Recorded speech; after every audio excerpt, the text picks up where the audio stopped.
Okay, so today I want to talk about what I find to be a difficult topic that is pervasive within the Jewish community today, and also in the global community, and that is anti-Zionism. Um, It is Anti-Zionism has been around for a while, but it has gotten more publicity since Hamas attacked on October 7th, and Israel started to defend itself and fight back on October 8th. So,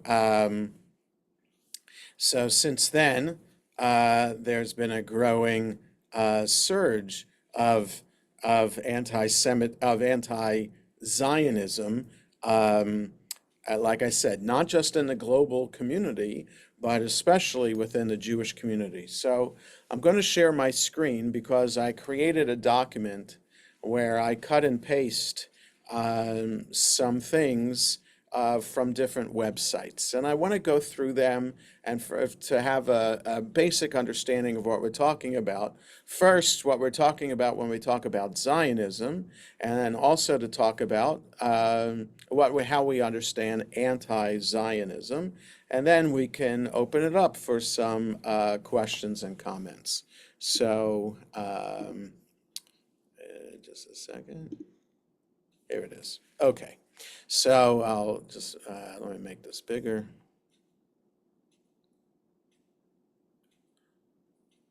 Okay. A little bit small. Okay.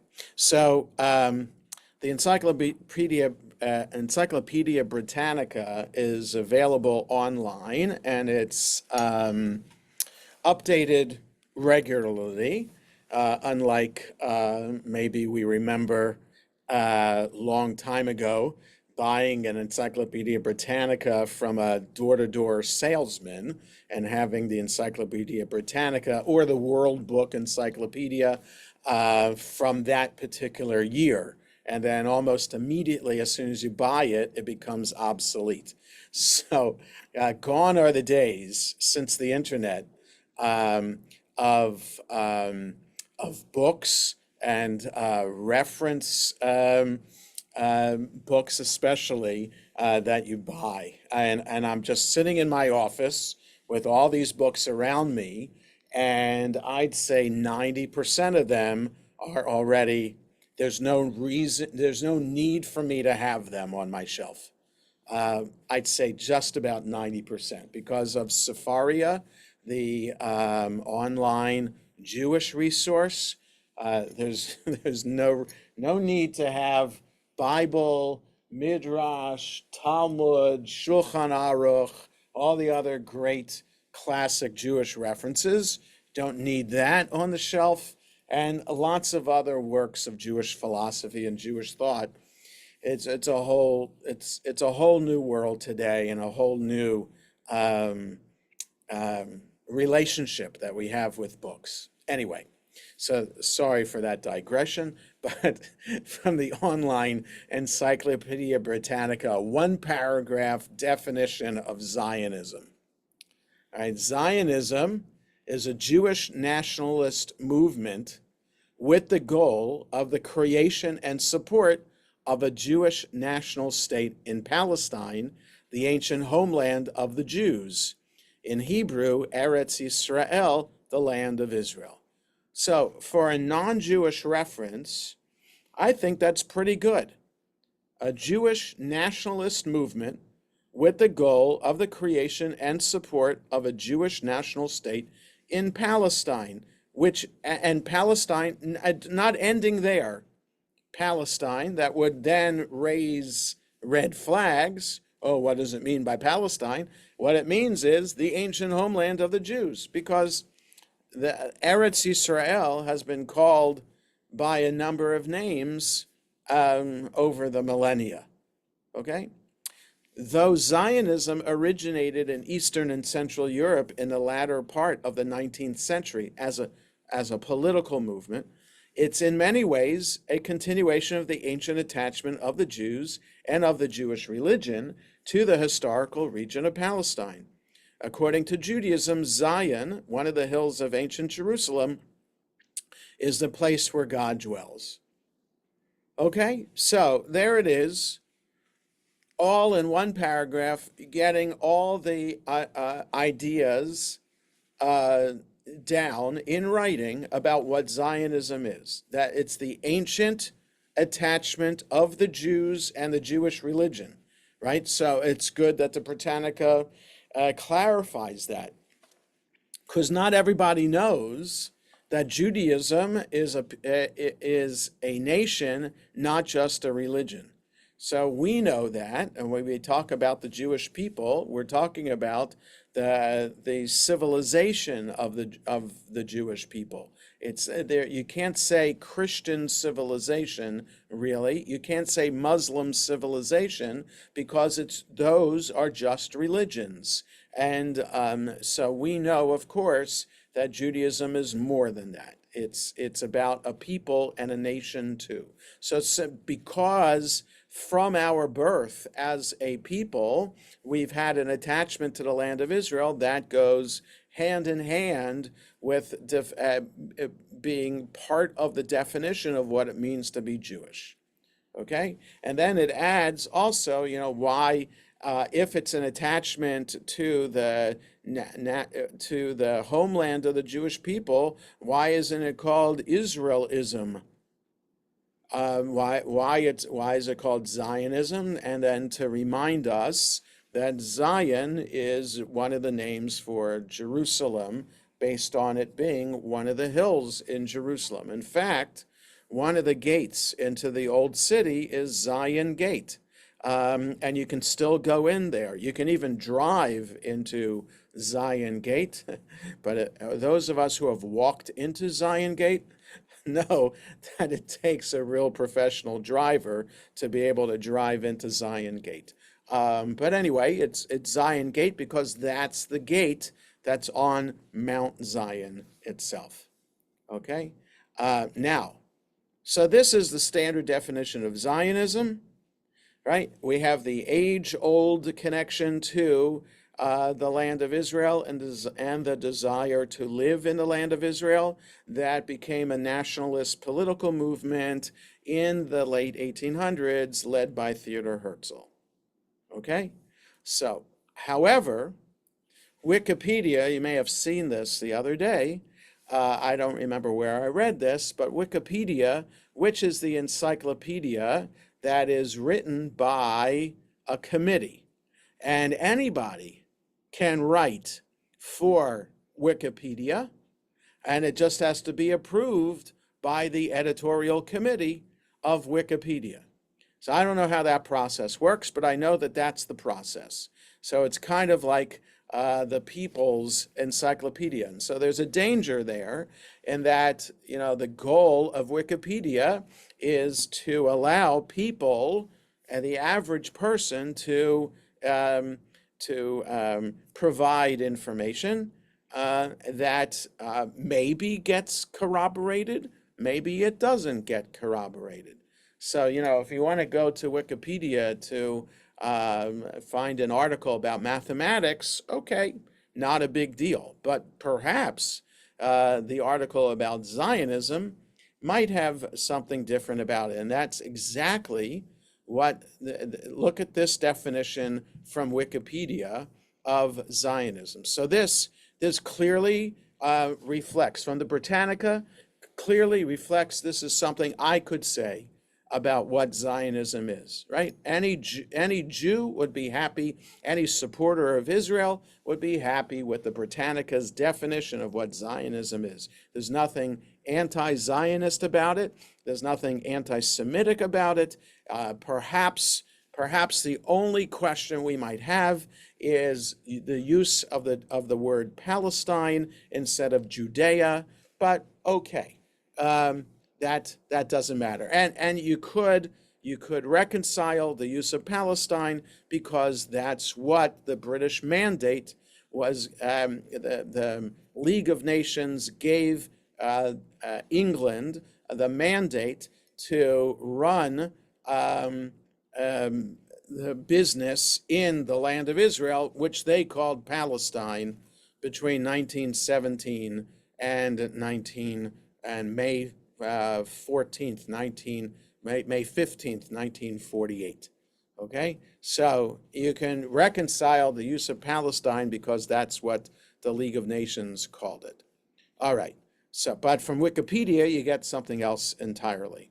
Zionism is an ethno-cultural nationalism movement that emerged in Europe in the late 19th century and aimed for the establishment of a Jewish state through the colonization of a land outside Europe. Okay, so if you're an average person wanting to find out what Zionism means, and you Google it, which I did, Wikipedia, fortunately, is not the first thing that comes up. Some AI-generated definition comes up, and frankly, I don't remember what that was, and I didn't look at it, but Britannica came up first on the list before Wikipedia. I had to go down the list just a little bit, but not too much, to find the Wikipedia. So some people like Wikipedia, and if they're looking for Wikipedia, then, and they trust Wikipedia, which we should never trust Wikipedia, but if you do, then this is the definition you get. You get it essentially as a European movement of colonization. Okay? So thanks to Britannica, it's not. Colonization has nothing to do with the definition of Zionism in the Britannica. But in Wikipedia, it does. And this we'll get to in a moment, what is a key element of an anti-Zionist approach to Zionism. That is, that it is it's a European colonization movement, and essentially a white European colonization movement in a land that doesn't belong to these white Europeans. With the rejection of alternate proposals for a Jewish state, it eventually focused, right, like Uganda, right? Let me just say this. Had the Zionist Congress accepted the British proposal that we establish the state of Israel in what is now Uganda, then I would heartily agree then that Zionism would have become a colonization movement. Okay? Because Jewish people have nothing to do with Uganda. Uganda has an indigenous population that is not Jewish, and that would definitely be an example of colonizing, where white European Jews of Eastern and Central Europe would have agreed to establish a colony in Uganda. Okay, so that definitely would be a colonizing movement. But setting up a political nationalist movement to establish a nation state in the land where Jews have always lived is not a colonizing movement. It's a bringing back home movement. But now just utilizing the political nationalist tools that were common in the mid and late 18th century. Countries in Europe were nationalizing, politicizing, and Judaism, Theodor Herzl, the World Jewish Congress, was taking advantage of that and utilizing those same political strategies for the age-old desire to live in Israel. So instead of relying on waiting for the Messiah to come to bring us back to the land of Israel, or instead of individual Jews, which we have accounts of over the centuries, making the trip to Israel to visit, to die, to live like Nachmanides did, like Maimonides did, like Benjamin of Tudela did, and many other people over the centuries whose actual written records we have, instead of relying on individual people going and, or perhaps even uh, making the rally cry for Jews to get up and leave Europe and live in Israel, and then to live at the whim of the Ottoman Empire. Theodor Herzl said, no, let's make it our own nation. Let's get the Ottoman Empire to agree to give us the land, or we'll buy the land to set up shop there and create a nation state, just like other nation states in Europe at that time. Okay? So this is wrong from Wikipedia, but it highlights the anti-Zionist tropes that are common and out there today. Zionists wanted to create a Jewish state in Palestine with as much land, as many Jews, and as few Palestinian Arabs as possible. Following the establishment of the State of Israel in 1948, Zionism became Israel's national or state ideology.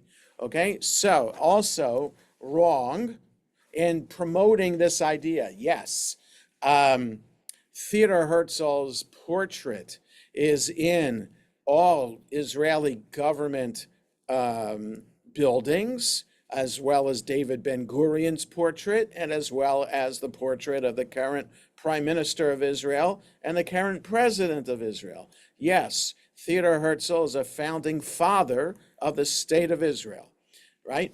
But the idea of making it a Jewish state without Arabs in it was not the Zionist goal. It was to have a Jewish democratic state in Israel for all the people living in the land of Israel at the time. Okay, so that has to be clear. And people who are anti-Zionist today apply this false definition of Zionism to the state of Israel today and say, just as Zionism is false and colonizing and wrong, so too, by extension, the state of Israel should not exist, because it's based on racist ideology. All right, so we'll get to more of that now. So now, a little bit further definition from the ADL. So on the same, when I Googled Zionism, this came up from the ADL, actually before Wikipedia. It came up after Britannica and before Wikipedia. So if you Google what I Googled was definition Zionism. So I didn't just Google Zionism, I Googled definition Zionism, and you can see what comes up on your computer if you do it. You know, it's all based on artificial intelligence and based on kinds of things that we look for, what our history is of looking for on the internet. You know, my little bit of understanding of internet technology today. So this ADL backgrounder came up on what Zionism is, and just a couple of paragraphs here about that. We're not going to look at the whole thing, but Zionism is the movement for self-determination and statehood for the Jewish people in their ancestral homeland, the land of Israel. Okay, so no mention of Palestine here. The vast majority of Jews around the world feel a connection or kinship with Israel, whether or not they explicitly identify as Zionists, and regardless of their opinions on the policies of the Israeli government. Okay, Jews around the world, again, as opposed to white European Jews, right? So understand that about anti-Zionists, that they think Zionism is all about white European Jews, and they disregard or don't even know about Jews from Arab countries, Ethiopian Jews, so not even, dark and black Jews also, as we know, have the age-old connection to the land.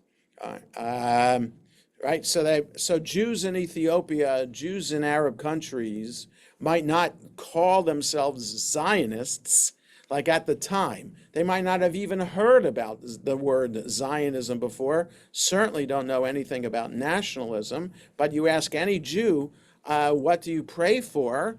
You pray for the return to the land of Israel. So Jews around the world do that, as we know, because you just look at a synagogue anywhere in the world, it's oriented towards Israel. While there has been continuous Jewish presence in the land of Israel over the millennia, the yearning to return to Zion, the biblical term for both the land of Israel and Jerusalem, has been a cornerstone of Jewish communal life since the Romans violently colonized the land. So here's the colonizing. Who's colonizing? It was the Roman Empire colonizing, sending Jews into exile 2,000 years ago. Okay, so we don't need to read the rest of it. You can find that on Google. But now, when I then Googled definition anti-Zionism, this came up from the World Jewish Congress. So I just want to get into what is anti-Zionism so we understand that today as well. So the World Jewish Congress has this piece on what is anti-Zionism. The term anti-Zionism refers to modern-day opposition to Zionism, or simply put, the denial of the Jewish people's right to self-determination in their ancestral homeland, right? An anti-Zionist says that Jews do not have the right to live in, to have autonomy, self-determination in the land of Israel, what they would call Palestine. And that is Palestine, not the Roman name for it or the League of Nations names for it, but specifically what the Palestinian people or their movement calls Palestine. Whether motivated by politics, religion, or ignorance, those who espouse anti-Zionist views help to perpetuate a subtle form of anti-Semitism and often invoke historic anti-Semitic tropes to disenfranchise the national aspirations of Jewish people. Okay, so we'll see that in a moment. Expressions of anti-Zionism can manifest in threats to destroy the state of Israel or rid it of its Jewish character, unfounded and malicious claims about the nature or intentions of the Jewish state and its Jewish inhabitants, and the insistence on holding Israel to unreasonable standards when viewing its response to threats in comparison to the actions of other members of the international community, right? So anti-Zionism can be expressed in a number of ways, certainly critical of Israel, but even more so than just critical, questioning Israel's right to do anything, let alone exist. Okay, so now, why is anti-Zionism anti-Semitic? Anti-Zionism denies Jews their right to self-defense. Anti-Zionists argue that actions taken by the Israeli government in defense of its citizens are disproportionate to the threats they face, while simultaneously justifying Palestinian violence as a means of resistance. So since October 8th, when Israel began fighting back against Hamas, anti-Zionism has reared its head and have claimed that Israel is disproportionately fighting back. Okay? So, granted, it does not look good, and it is terrible that innocent Palestinians, Gazans, have been killed in this battle between Israel and Hamas terrorists. Okay, we all decent people, no matter how strongly we support Israel, we are sorry because we are human beings that innocent Gazans had to be killed. So, do we say, us strong supporters of Israel, that Israel is wrong in doing what it's doing in Gaza, that they are disproportionate in fighting back? I think most Israelis today say Israel has the right to do it. Now, some Israelis are calling for a ceasefire, but that's not because they think that Israel doesn't have the right to fight and continue fighting. It's because they're also weighing, which we've talked before, the lives of the hostages that may still be alive in Gaza. So all supporters of Israel who are calling for a ceasefire are doing so to try to get the hostages that may still be alive out of Gaza. Okay? It's not about, from what I understand, the people, the Israelis, the Jews around the world who support a ceasefire, who are strong supporters of Israel, still support Israel's continued right to defend itself in Gaza, to destroy Hamas terrorism and its infrastructure, and also support Israel's fight against Hezbollah in Lebanon, right? These same anti-Zionists would claim, how dare Israel, right? And there was an article about this, there was an op-ed in the New York Times just the other day, that how dare Israel sabotage those pagers and walkie-talkies and implant bombs in them and have them go off. That could be considered a war crime. That's why I think Michael Walzer wrote that in the New York Times. It can be considered a war crime. I strongly disagree with that. Strongly disagree, because all these arguments completely ignore all the rockets and drones that Hezbollah have sent into Israel, all the homes that were destroyed. What about all those Druze children and adults killed by a Hezbollah rocket on a soccer field in the Galilee? Okay? People forget about that in these arguments against Israel and what it's doing to defend itself, proactively defend itself. Okay? Israelis can argue about the strategy and the timing of blowing up the pagers and walkie-talkies, but no one can deny Israel's right to do that. Okay? So, the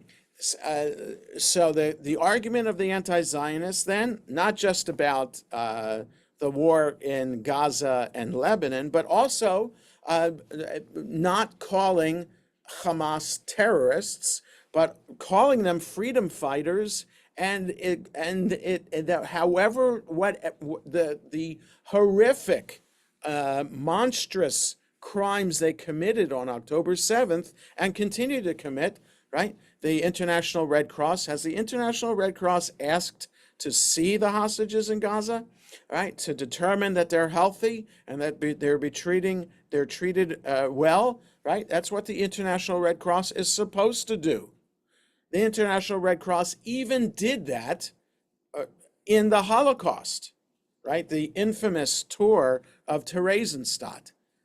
But still, the International Red Cross did something, no matter how poor it was, but they haven't done anything now. So these anti-Zionists forget all of that. So it's a matter of delegitimizing Israel and legitimizing terrorism as a means of resistance. No other member of the international community would be expected to lay down their arms in the face of attacks by militants and lone wolf terrorists, but time and again, Israel is chastised for ensuring the safety of its civilians. Opposition to these security measures, as well as calls for increased support from the international community, undermines and delegitimizes the Jewish national project and decreases the prospects of the success of a two-state solution that would deliver to Palestinians a state of their own. Right? So to be Zionist doesn't mean that you are not supporting a two-state solution. There are Zionists that do support a two-state solution.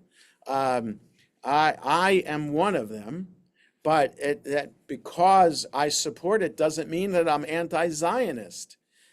It just, there are Jews, strong supporters of Israel, who disagree about how to deal with the Palestinians that are there, right? So there are right wingers in Israel who say the only way to defeat the Palestinian terrorism is to take over completely Palestinian territory and make it Israeli territory and put all of Palestinian territory under the sovereignty, the complete sovereignty of the Israeli government.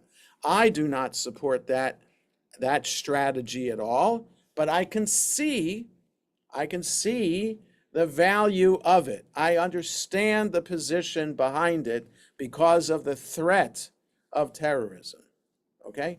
But so just the fact that I support a two-state solution doesn't make me an anti-Zionist. Okay? So I just want to make that clear. And that centrists in the Jewish community like myself, and even liberals in the Jewish community who strongly support the state of Israel, can also support the idea of a Palestinian state.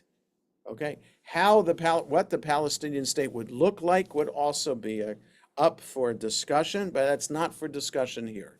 But just to understand that supporting a two-state solution is still within the purview of what it means to be a strong Zionist. Okay, so just like any other people, the Jewish people have a right to self-determination. This fact is all the more important in light of the Jewish people's history of persecution.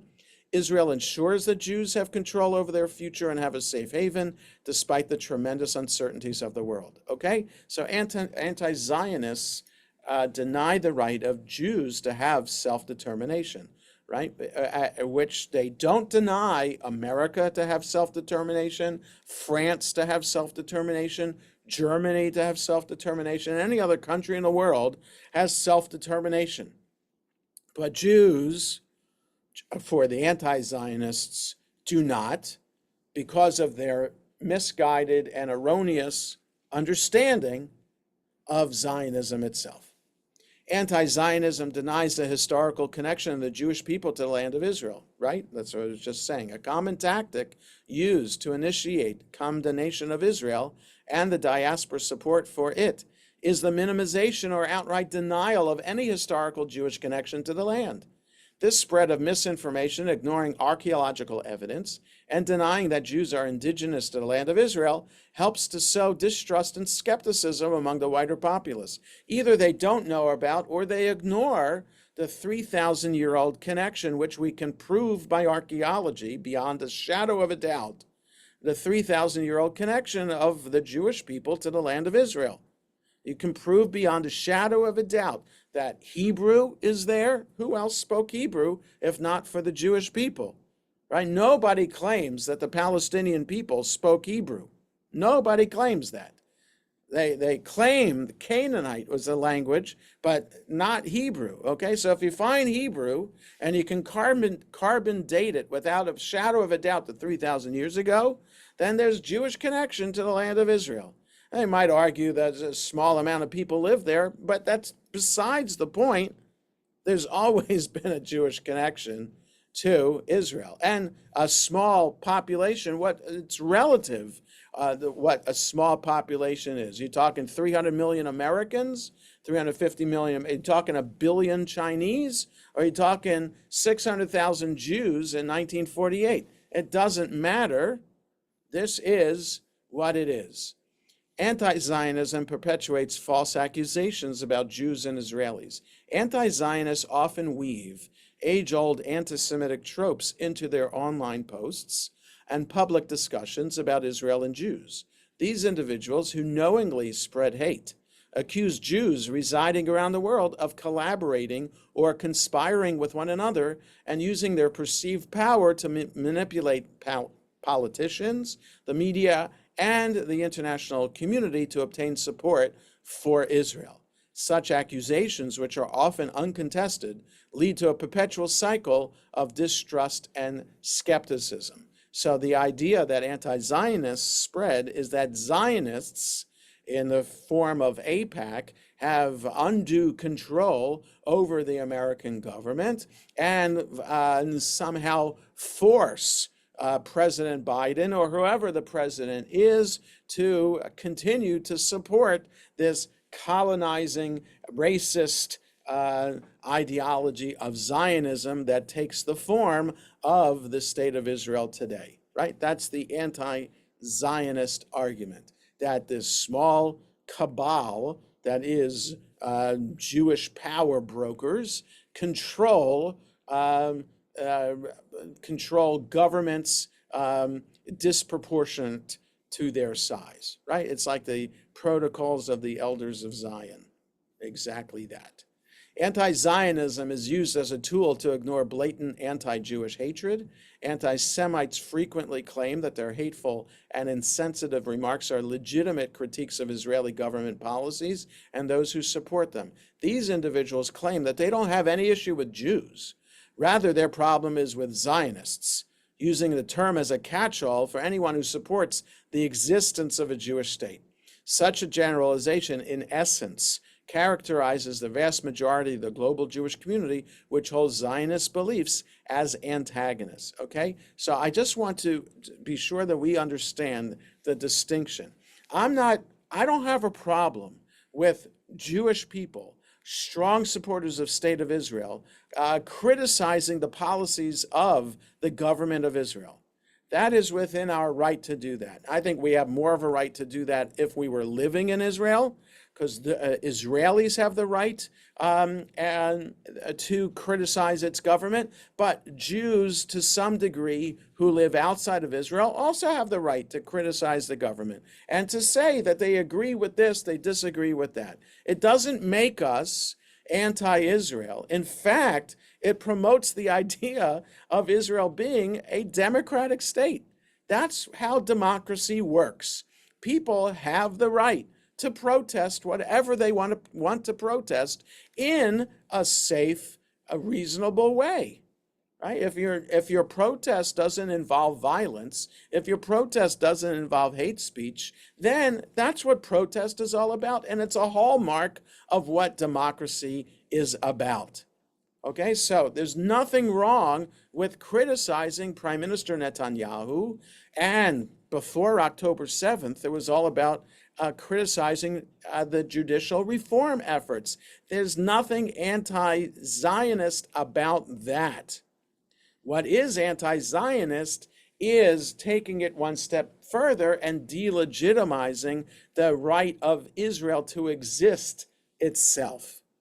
And that understanding that Israel is a racist state and that Israel is promoting racist policy in that it is pursuing a policy of either eviction of Arab people from the state of Israel or genocide, as it is, as they understand the Israeli Defense Forces procedures and war in Gaza, right? So that clearly is anti-Zionist, but for Jews to criticize the Israeli government, as long as you recognize the right of the Israeli government to exist, then that still is Zionist. As Dr. Martin Luther King Jr. explained so succinctly, when people criticize Zionists, they mean Jews. You're talking anti-Semitism. And just the last couple of paragraphs here from the World Jewish Congress about anti-Zionism. Anti-Zionism and its inherent demonization of Jews leads to violence. When critics of Israel falsely accuse the world's only Jewish state of committing a genocide against Palestinians, it cynically sets the stage for violence to be carried out against Israelis and diaspora Jews. Although the population of Palestinians residing in Israel and occupied Palestinian territories has continued to increase, the government of Israel is often confoundingly referred to by its opponents as the modern incarnation of Nazi Germany with allegations of apartheid mixed in. If such claims were true, they would, of course, justify violent resistance, as the Nazi atrocities did during the Holocaust, right? If the charges of genocide were true, then what you do is you fight against genocide like the Allies did against Nazi Germany in World War II. It took them a while to do it, but they did it and ultimately defeated the forces of evil. But and so anti-Zionists also promote this idea. If is that they say that Israel is committing genocide, and therefore the only way to defeat Israel is military is by force. But the facts don't lie. As the Palestinian population continues to grow, and with Arab citizens of Israel being afforded equal rights and representation in government, right? Anti-Zionists ignore the fact that Arab parties in the Knesset were part of Israel's government, and the government immediately preceding the Netanyahu government, right? So to ignore the fact that Arab citizens have the right to vote in Israel, the right to form political parties, and are represented in the Knesset, that's conveniently ignored by anti-Zionists. These dangerous claims continue to lead to tragic consequences, cycles of attacks, and more hate. This isn't only an attempt to compare contemporary Israeli policy to Nazi Germany, but also to trivialize the Holocaust and use Jewish suffering during the Holocaust as a cudgel against the Jewish people, whether in the form of actual violence or the relegation of Jews to the status of pariahs. Okay, so let me just say one more thing about this. It's one thing for non-Jews to be anti-Zionist. We're used to that. And as Jews, we're used to anti-Semitic attacks. And, we've taken our Jewish lives in America for granted because we haven't been subject to so much anti-Semitism until recently, right? Yes, anti-Semitism exists in America. Tree of Life, synagogue attack, a brutal attack, death of a murder of 11 Jews. Yes. Attacks of anti-Semitism have happened throughout the history of America, but compared to other places, right, and the fact that we have to contextualize it just says how rampant anti-Semitism is. Compared to other places where Jews have lived throughout history, life has been better in America until recently. So yeah, we're used to anti-Zionism, anti-Semitism by non-Jews. Where it becomes painful is when Jews are some of the leaders of the anti-Zionist movement and publishing of material that's out there today. So, I think I mentioned one time before that I was invited by someone who grew up at Sharei Tefillah, who has co-written a book, Standing in Solidarity, about how progressive liberals should align themselves against anti-Semitism. So on the surface, the book is a good book to read because it's about anti-Semitism and it's about how liberals should stand against it. But it also has in the book these anti-Zionist tropes in it. And so here's the co-author of the book, Ben Lorber, who is seen as a leader in the progressive world, and now with a book, it has some publicity about him, that he is one of the promoters of this of these anti-Zionist ideas. And so the book talk that I was invited to was at Politics and Prose a couple of Sundays ago. The one not at Politics and Prose, it was at Busboys and Poets. It was at Busboys and Poets in Tacoma Park. So, some of these places have a lot of author talks and whatever. So there's a big crowd there. And so they were talking about their book, and there was a Q&A, and I stayed for one question, and I left after that. And I emailed Ben after that because he had mentioned something about the genocide perpetrated by Israel's army in Gaza. And so I just wanted to say something to him in an email about, the right of Israel and self-determination for the Jewish people, and mentioning the Declaration of Independence of Israel, where it says in the Declaration of Independence the right of all people, all races, religions, creeds, ethnic backgrounds, to have equality in the state of Israel. So I mentioned that to him, and it took a while, but he did respond. And I also said, I understand if you don't want to respond. It's kind of hard to have a dialogue over email. So he acknowledged that in his response, and it left room for continued dialogue. Okay, so I'm always hesitant about entering into dialogue with people who are rabidly um, anti whatever I believe.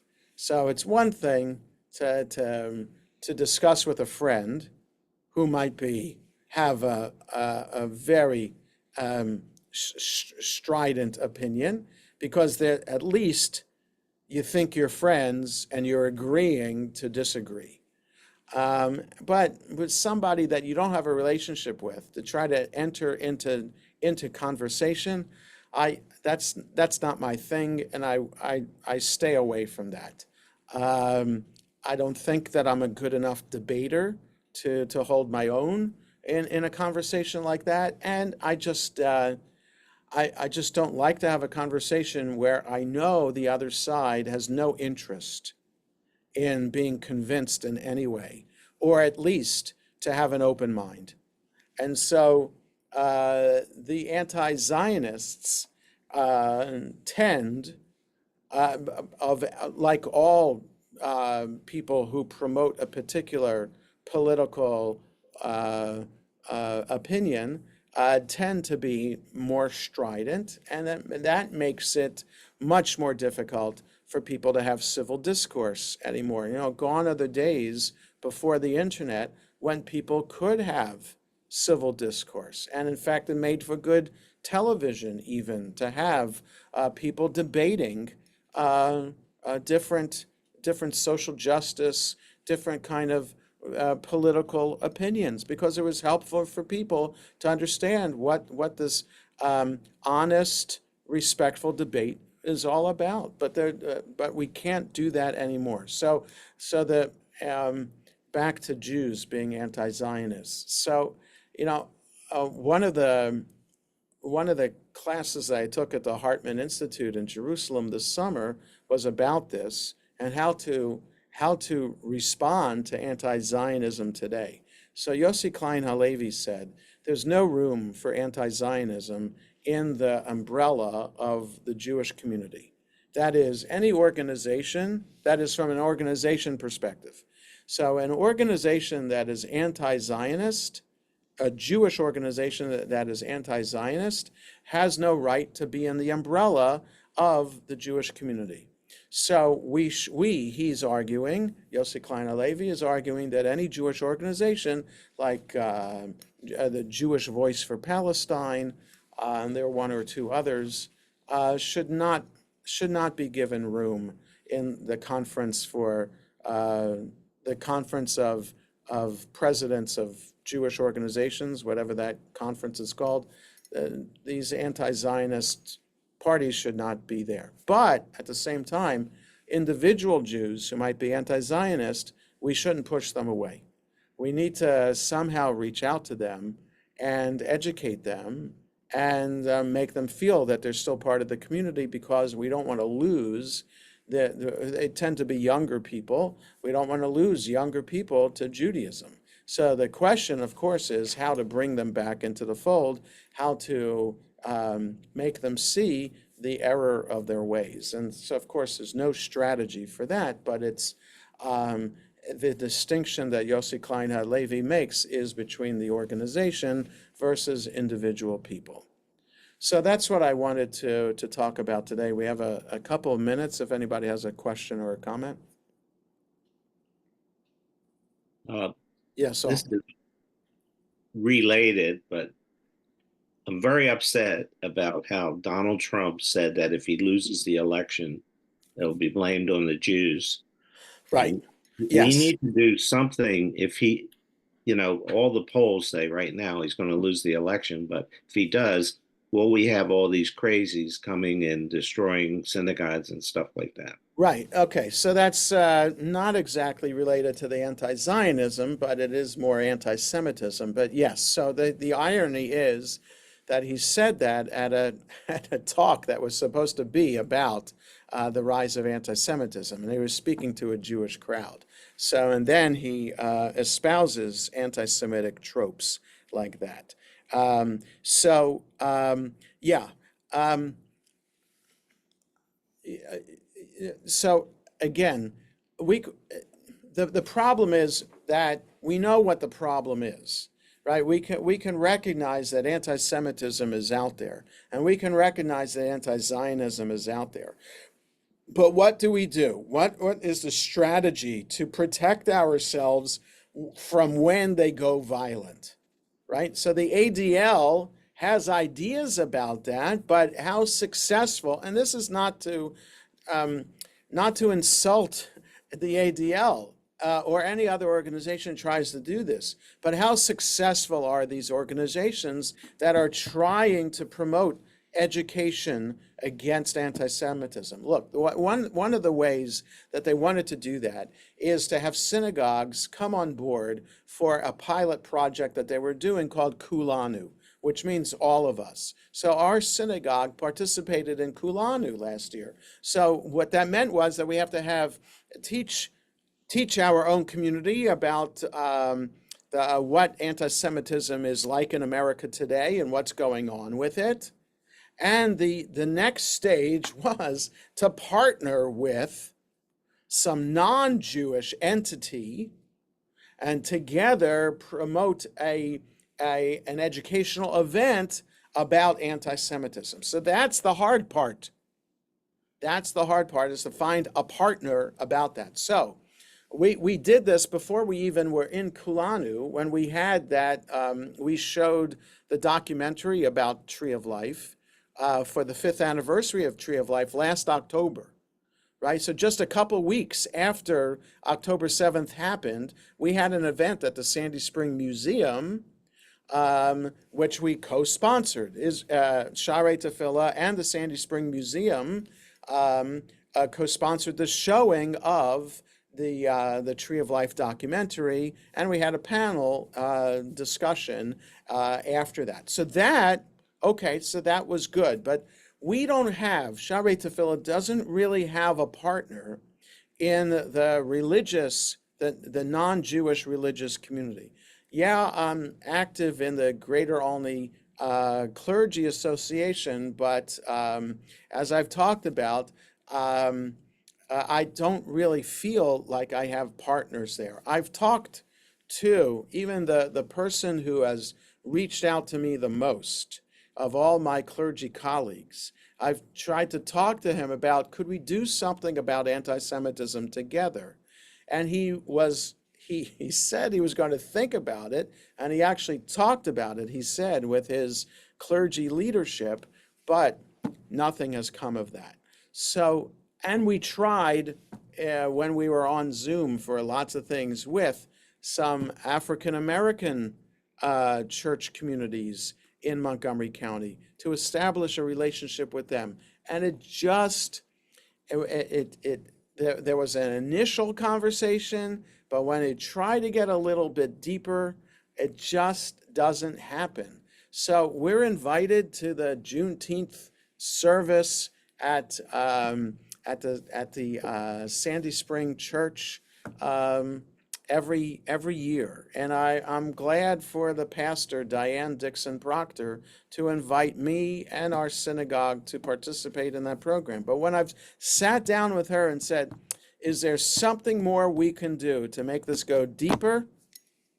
It doesn't go anywhere. It doesn't go anywhere, and that's the sad thing. We could try to come up with strategies, but I'm just not sure how successful those strategies will be. So, with that, Yeah, well, go ahead. I'm still, you know, I get a lot of information from the ADL. I give the Right, sure, ADL, all but of I us don't do. know what's happening. And if it's just to keep promoting ADL, and and there's so many places But to give no, your but I money. mean, so ADL and JCRC are the two places to go to Right. for this, and they deserve our support, financial and otherwise, absolutely, because they do important work, especially with the County Council of Montgomery County and Montgomery County Public Schools. So yes, they do important work, and we need to support them. But other ways of getting into the county citizenry to promote other kinds of activities, that is the hard thing to do. So, yes, ADL works in partnership with JCRC to provide education for teachers, administration of county public schools, and they're doing great work. They really, really are. And so that definitely needs our continued support. Yeah, Okay, but yeah. for what Trump said, I hope our military is ready, our police are ready. So, I so don't I, know what we can do. right. So, these organizations, JCRC, ADL, other Jewish, we hope Jewish congressmen and senators also stand up to this and rally the population against potential threats that could happen post-election day. So with that, we have to stop here for today. Um, Thank you all Okay. live or on recording for watching today, and have a good rest I'm of the day. still up, Jonah. Thanks. Take care. Have a good day, everybody.